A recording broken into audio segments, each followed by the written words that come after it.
भावी आचार्य पूजनीय वकील प्रसाद जी महाराज, मंच पर सामने बैठे हुए सभी संत वृंद, सन्यासी बंधुओं, साधु और इस पर्व में उपस्थित सज्जन वृंद, बहनों तथा भाई, मैं यहाँ पर दर्शन करने के लिए आया।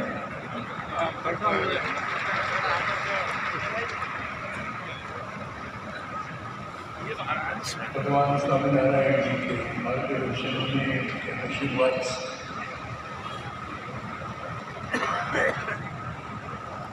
उनके पुण्य प्रताप से हम सब लोग प्रभावित हैं।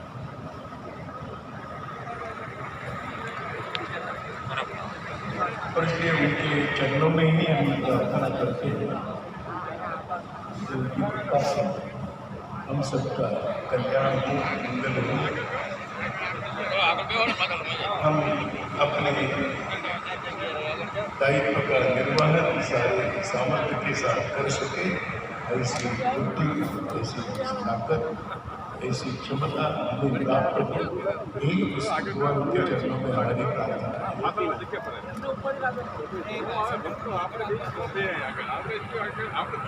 वैसे बड़े भाग्यशाली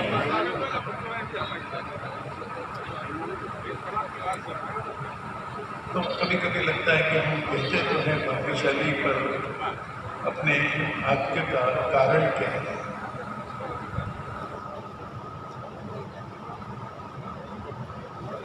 तो भारत जैसी पवित्र भूमि में जहाँ देवताओं ने जन्म लिया है, श्रेष्ठ संतों की निरंतर मालिका रही है,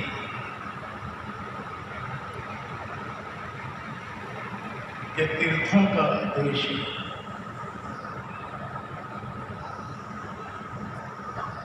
यह धर्म का देश है और इसलिए इस पवित्र भूमि पर जन्म प्राप्त होना ये बिना भाग्य के संभव नहीं, इसलिए हम भाग्यशाली।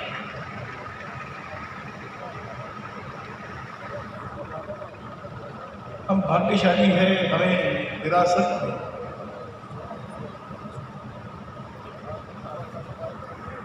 दो चीजें विरासत में प्राप्त हुई। मैं धन संपदा, भौतिक संपदा की बात तो नहीं करूँगा,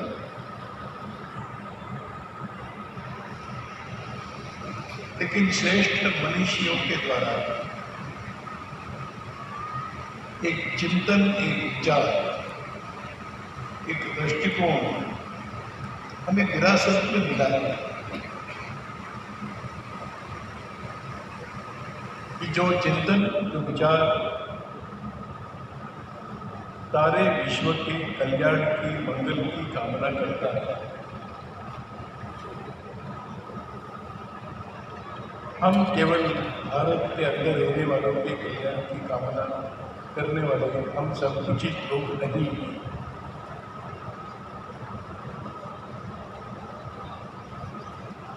सर्वे भवन्तु सुखिनः कहते समय हमारे सामने कोई समूह विशेष नहीं,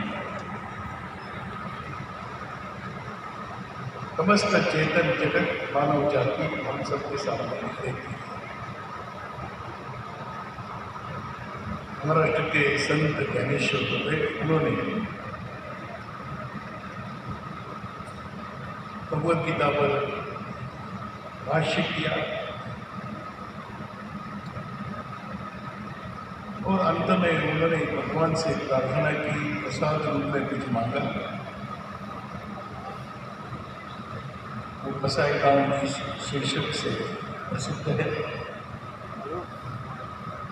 इसमें वो मराठी में कहते हैं, दोजे कांची दुर्दे प्राणी जाए, जिसकी जिसकी जो भी इच्छा है वो उन्हें प्राप्त हो, प्राणियों को भी प्राप्त हो।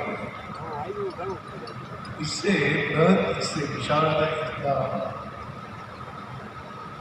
गहरा विचार हम सबको विरासत में प्राप्त हो गया। बड़ा भाग्य है। हम यहाँ बैठे हुए, हमारा एक और भाग्य है कि जो शायद भूतकाल की पीढ़ियों को वो कहने का सौभाग्य नहीं मिला कि देश कई वर्षों तक गुलाम रहा, आक्रमणों के अत्याचारों को सहन किया, परंतु न अपना विचार छोड़ा, न अपनी परंपराएं छोड़ी। कभी झुक गया, कभी खड़ा रहा, कभी संघर्ष किया। जूझते जूझते 1000 वर्ष बीत गए। उसके बाद 1947 में देश अपना स्वतंत्र हुआ, गुलामी के संकट से हम मुक्त हुए। इसलिए वर्तमान में हम जीने वालों स्वतंत्र देश के नागरिक कहलाने का अधिकार हमको प्राप्त हुआ। हमारा भाग्य, हमारी पुरानी पीढ़ी गुलामी में जी, तो एक सम्मान का जीवन हम सबको प्राप्त हुआ है।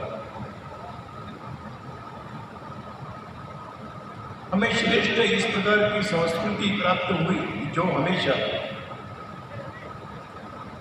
दूसरों के बारे में सोचने का ही मार्गदर्शन करती है।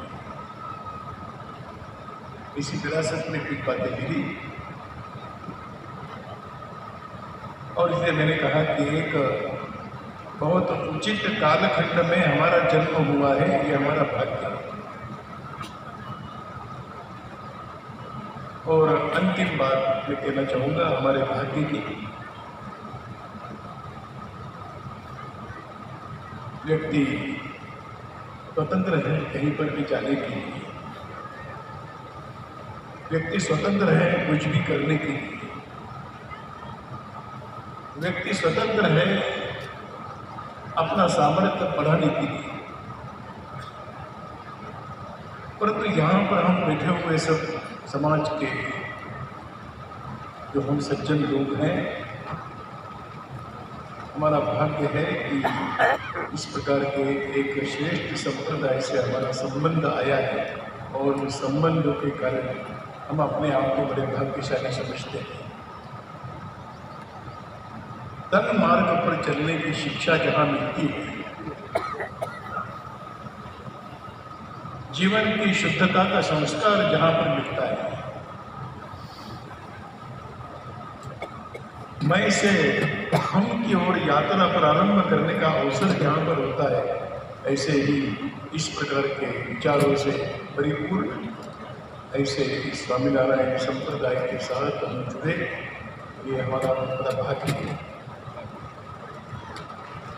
और इसलिए भाग्यशाली।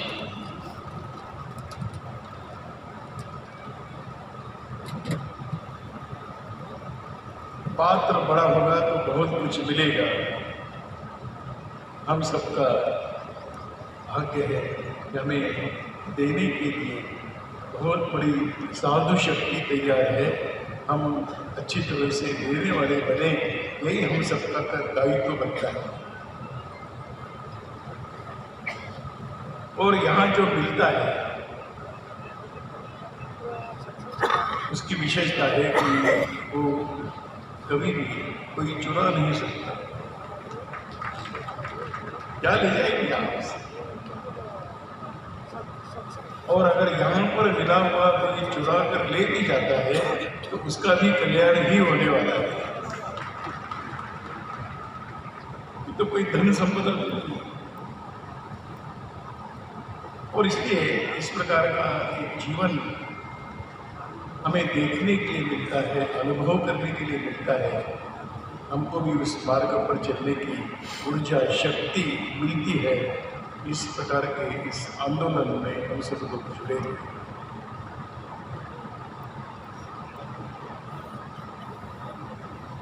मैं बहुत संक्षेप में कहना चाहूँगा, इस मंच से बोलने का मैं अधिकारी व्यक्ति नहीं हूँ। इस मंच से धार्मिक आध्यात्मिक बातें रखी जाती हैं, जीवन को दिशा देने वाली बातें यहाँ से रखी जाती हैं, और इसलिए मैं बहुत विनम्रता के साथ कहना चाहूँगा कि इस मंच से वास्तविक रूप से बोलने का मैं अधिकारी नहीं, परंतु महाराज जी ने कहा और निवेदन किया, और उसको नकारने का भी मेरा सामर्थ्य नहीं है। बस केवल इसीलिए मैं आपके सामने खड़ा हूँ।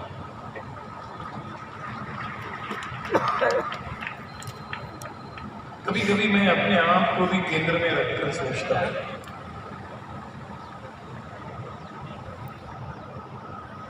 हम बहुत विद्वान विचार सुनते हैं, हम कई ग्रंथों का पठन भी करते हैं, तो अपने यहाँ पर पारायण कहा जाता है, वो पारायण क्यों होता रहता है, पोथियों का, ग्रंथों का, वेदों का, उपनिषदों का, पुराणों का हम पढ़ते भी हैं, सुनते भी हैं। कभी कभी लगता है कि सुनना, ये तो हमारे भगवान ने हमको सुनने के लिए 2 श्रवण यंत्र दिए हैं, सुनते हैं। आप नहीं चाहोगे तो भी आपको सुनना है, क्योंकि इतना ध्वनिवर्धक लगा है तो आवाज़ तो पहुँचती है।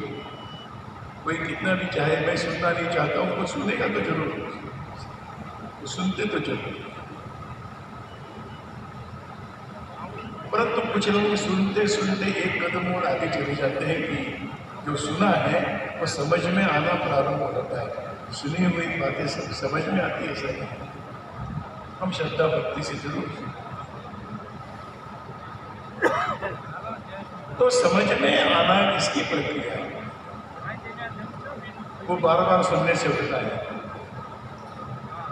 और ये बार बार सुनना चाहिए, और सुनने के बाद समझने के लिए अपने आप को तैयार करते रहना चाहिए, तब तो उस सुनने का लाभ। इसलिए हम लोग सब लोग कोशिश तो यही करते हैं, बार बार महात्माओं के, संत पुरुषों के प्रवचन क्यों सुनना है, कोई नई बात तो नहीं आती है, सुनी हुई बातें हमारे पास सुनते हैं, तो फिर समझने की प्रक्रिया प्रारंभ। एक विडंबना है कि जो समझ में आया वो हम सब लोग स्वीकार करते हैं, ऐसा जरूरी नहीं है। हाँ, समझ में तो आता है, पर मैं इसे सहमत नहीं, ये मुझे स्वीकार नहीं। और इसलिए तीसरा चरण जरा कठिन है कि जो हमने सुना समझा उसको स्वीकार करना। हाँ, इसके अलावा और कोई मार्ग नहीं, यही मार्ग है। मतलब स्वीकृति मन के अंदर से गहरे जो होती है, तो उन सुने हुए विचारों का कुछ लाभ है। परंतु एक और चरण है, वो सबसे कठिन है कि जो स्वीकार है वो आचरण में लाना, ये और कठिन कार्य है। बड़ा कठिन तो नहीं बनता है। कौन मतभेद व्यक्त करता है, सब सिद्धांतों से सहमत हो जाते हैं, विचारों से सहमत हो जाते हैं, और जब प्रसंग आता है कि मैं इसको अपने जीवन में आचरण के स्तर पर लाऊं, तब परीक्षा होती है, तब कसौटी लगती है। मैं समझता हूँ कि अपने सभी महापुरुषों का, सभी सिद्ध पुरुषों का, सभी मठों का, सभी संप्रदायों का, सभी मंदिरों का यही इच्छा है, यही अपेक्षा है कि हमारे आचरण में वो सब बातें आ जाए, तब इसी विचारों की एक परिपूर्णता होती है। इसको ही साधना। मैं उसमें नहीं जाऊंगा कि विचार का अवसर है, मैं उसमें नहीं जाना चाहता कि समझने की प्रक्रिया क्या है। मैं ये भी नहीं कहूँगा कि जो बातें हम सुनते हैं हम सभी स्वीकार करें, परंतु अगर स्वीकार करने योग्य है तो स्वीकार करें, और आचरण में जाने के लिए कटिबद्ध हो। यही भगवान की कृपा जिसके ऊपर होती है वही इस चौथे चरण तक पहुँचते हैं। हम सब लोग इस मार्ग पर, भगवद गीता में भगवान श्री कृष्ण ने जो कहा है वो यही कहा कि मुझे सबसे प्रिय कौन है, भगवान को सबसे प्रिय कौन है, तो जो समझ गए वो नहीं, जो समझाने की क्षमता रखते हैं वो भी नहीं। भगवान कृष्ण कहते हैं जो समझ गए, समझाने का काम भी करते अथवा नहीं करते, लेकिन उनके जीवन में उसका दर्शन होता है, वह मुझे अति प्रिय है। और हम सब लोग कामना करते हैं हम भगवान के प्रिय बन जाए और वो ऐसे वातावरण, ऐसे परिवेश, इस प्रकार के पर्वों में आकर हम अपने आप को एक परिष्कृत करते हुए जाते हैं। अपने जीवन के अंदर भी परिष्कार, बाहर का वातावरण तो बहुत प्रदूषित, प्रदूषण केवल हवा का नहीं होता है, प्रदूषण कई प्रकार का होता है। विचारों का प्रदूषण है, आचरण का प्रदूषण है, गलत बातों का एक प्रचार, उसका भी प्रदूषण है। इसमें इस प्रदूषण को फैलाने वाली बहुत सक्षम व्यवस्थाएं आज समाज के अंदर स्थापित है। उस प्रदूषण से अगर बचना है तो जीवन के कुछ क्षण, कुछ समय ऐसे वातावरण में आकर अपने आप को परिष्कृत करते हुए फिर जीवन की यात्रा हम प्रारंभ करें। इसी में हम अपना जीवन सुरक्षित रखने में सफल हैं। और इसलिए मैंने कहा कि हम सब भाग्यशाली सभी नाते से। भारत का कालखंड एक भी ऐसा नहीं रहा कि जब संत पुरुष यहाँ पर आए, भूमि पर आए, निरंतर आते रहे, ये भी हमारा भाग्य है। हजारों वर्षों का काल है और हमें आशीर्वाद भी देते रहे, मार्गदर्शन भी करते रहे, चलने की प्रेरणा भी देते रहे। तब जाकर भारत इन सारे परिस्थितियों में आज टिका है। उस टिका हुआ भारत को और अधिक मजबूत करना ये वर्तमान पीढ़ी के नाते हम सबकी जिम्मेदारी है। मैं एक छोटी बात और कहकर मैं बात पूरी करूँगा, क्योंकि इतना समय ले रहा हूँ उसके लिए अपनी मर्यादा को होती है।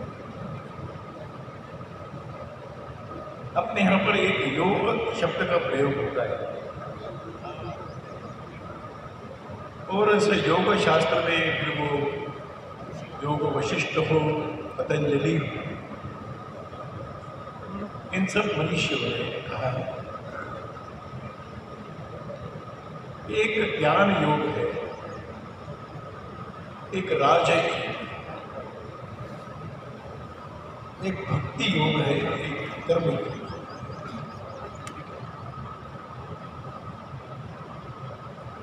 तो ज्ञान है, कोई ज्ञान के मार्ग पर चलता है, अपने सब प्रकार की प्रतिभाओं को विकसित करता है।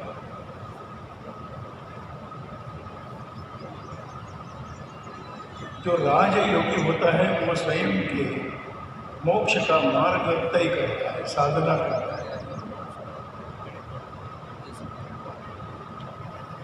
भक्ति मार्ग पर चलने वाला श्रद्धा भक्ति से सभी प्राणी मात्र में, सभी दूर आसपास ईश्वर की ही अनुभूति करता हुआ इसी भक्ति से ओतप्रोत होकर चलता है।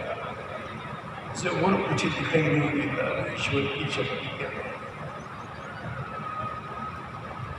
और कुछ लोग हैं जो कर्म करते हुए अपने जीवन की यात्रा पूरी करते हैं, कर्म को ही पूजा मानते हैं।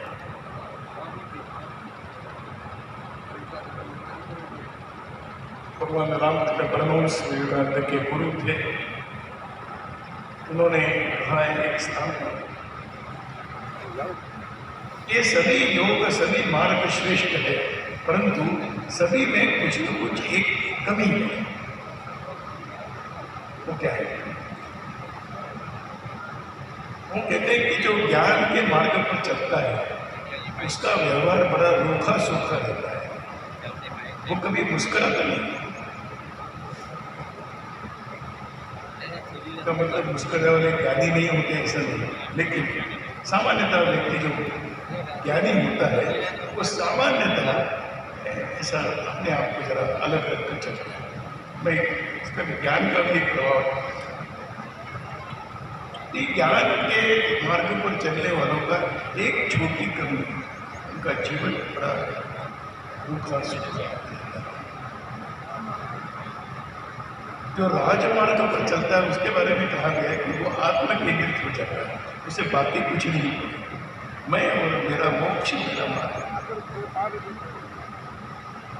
श्रेष्ठ होते हुए भी वो कभी भी मैं से बाहर नहीं आता, वो मैं से कभी हम नहीं बनता।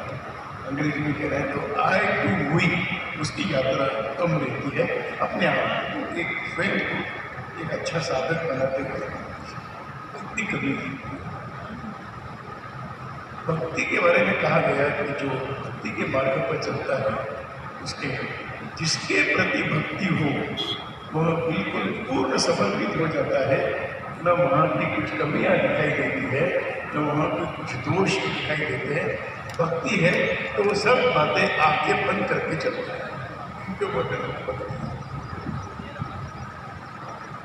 और कर्म के मार्ग पर चलने वाले के बारे में कहा गया कि उसको अपने कर्म का एक अहंकार होता है, मैं करता हूँ, मैं करता हूँ। तो चारों मार्ग श्रेष्ठ होने के बाद भी इसमें इस प्रकार के दोष आने की संभावना रहती है। तो इसलिए हमारे यहाँ पर मनीष जी ने कहा ज्ञान युक्त साधना चाहिए। बिना ज्ञान के हम साधना करेंगे तो शायद हम साधना के अंतिम छोर तक नहीं पहुँच पाएंगे। ज्ञान के साथ साधना, परंतु व्यक्तिगत साधना करते हुए श्रद्धा भक्ति भी उतनी उच्च स्तर की चाहिए, इसके बिना संभव नहीं। और वही भी काम करना है, ज्ञान से करो, श्रद्धा भक्ति से करो, एक रस होकर करो। मुझे करना है, यही मेरी साधना है, मुझे ये कर्म करना है, इस भाव से करो। तो स्वामी रामकृष्ण परमहंस से कहते हैं कि चारों बातें जहाँ दिखाई देती है वो वास्तविक योगी है। वो योगी, इसलिए उन्होंने स्वामी विवेकानंद को योगी कहा है। भारत के मनुष्यों ने हमको इस प्रकार का मार्ग दिखाया। ज्ञान की साधना में करना है, स्वयं को उन्नत करते हुए भी चलना है, कहीं न कहीं पर श्रद्धा भक्ति विश्वास रखना है। और ये सब करते हुए निष्क्रिय न बनते हुए कर्म करते रहना है। जो कर्म के बारे में कहा गया, समाज के लिए उपकारक, समाज के लिए हितकारक ऐसे कर्म हम करते रहेंगे तो ऐसे व्यक्ति योग की मार्ग पर चलते चलते अपने श्रेष्ठ पद पर पहुँच सकते हैं। ये प्रसिद्ध योग मार्ग हम सबके सामने आज भारत माता है। आवश्यकता है कि भारत के प्रति हमको सब प्रकार का ज्ञान प्राप्त करते रहना चाहिए। इस भारत माता के लिए लोगों ने बलिदान दिया है, भारत माता के लिए लोगों ने अपना जीवन, अपनी सब प्रकार का सामर्थ्य लगाया है। अपने आप को केंद्र में रखते हुए इस प्रकार के करने वाले देशभक्त होने देखे। मैं नाम दिए का बहुत, इसके साथ साथ मातृभूमि के प्रति एक भक्ति का भाव है। माँ के प्रति भक्ति रखने वाले माँ के बाकी बाह्य रूप की चर्चा नहीं करते, कैसे दिखती है, कैसा उसका स्वभाव है, माँ के बारे में इस प्रकार की समीक्षा कोई नहीं करता। माँ है तो माँ है, भारत हमारा है तो हमारा देश है, हमारी मातृभूमि है, इसकी कुछ कमियां हैं तो वो भी मेरी है, अगर कुछ श्रेष्ठता है इसका भी मुझे आनंद है। इस प्रकार की श्रेष्ठ स्तर की भक्ति भारत की है। और चौथी बात ये इस भारत के लिए हम सब ने मिलकर कुछ श्रेष्ठ कर्म भी करते रहना चाहिए। और इसलिए वर्तमान में अगर कोई साधना का पथ है तो वह साधना का पथ इस देश का उत्थान, इस मातृभूमि का उत्थान, और इसके साथ साथ सारे विश्व के मंच पर भारत को एक गर्व का स्थान प्राप्त हो। हमारे पास देने के लिए बहुत कुछ है, देने वाले दुर्मत लेकर नहीं चलेगा, देने वाले सामर्थ्य संपन्न बनने चाहिए। इस प्रकार का अपना भारत और इस भारत में रहने वाले हम सब लोग अगर हम बनते हैं तो भारत विश्व गुरु बनने की दिशा में जो चल पड़ा है। बहुत दिन तक गाड़ियाँ निकली हुई थी, अभी चल पड़ी है गाड़ियाँ। विश्व में सम्मान प्राप्त होने की प्रक्रिया चल पड़ी है। इसको और अधिक गतिमान करने में हम सब अपनी भूमिका निर्वहन करें, श्रद्धा भक्ति के साथ करें। मैं समझता हूँ कि आपकी मानसिक भूमिका एक आचरण इस प्रकार का अभी हो चुका है। आपके लिए इस मार्ग पर चलना बहुत आसान है। चलने का संकल्प लेकर हम चले, निश्चित रूप से जहाँ हम पहुँचना चाहते हैं या ईश्वरीय शक्तियाँ जहाँ हमें पहुँचाना चाहती है, हम पहुँचने में सफल होंगे। इस मार्ग पर महापुरुषों का मार्गदर्शन, इस मंच से मार्गदर्शन, इस संप्रदाय से मार्गदर्शन, स्वामीनारायण भगवान के स्मरण से मार्गदर्शन, ऊर्जा हम सबको मिलती है। उस ऊर्जा को प्राप्त करते हुए निरंतर इस मार्ग पर हम बढ़ते रहे, हम सब मिलकर बढ़ते रहे, सब प्रकार के भेदभावों को भूलकर बढ़ते रहे। यही इसी में भारत का गौरव है, इसी में भारत के चिंतन का रक्षण है। हम सब लोग इस भाव से चलते आए हैं, आगे भी चलते रहे। इसके लिए भगवान की आप सब पर निरंतर कृपा बनी रहे, हम सब पर कृपा बनी रहे, इसे प्रार्थना करते हुए और मुझे यहाँ बोलने का अवसर दिया, इसलिए बहुत हृदय से प्रणाम करते हुए मेरी बात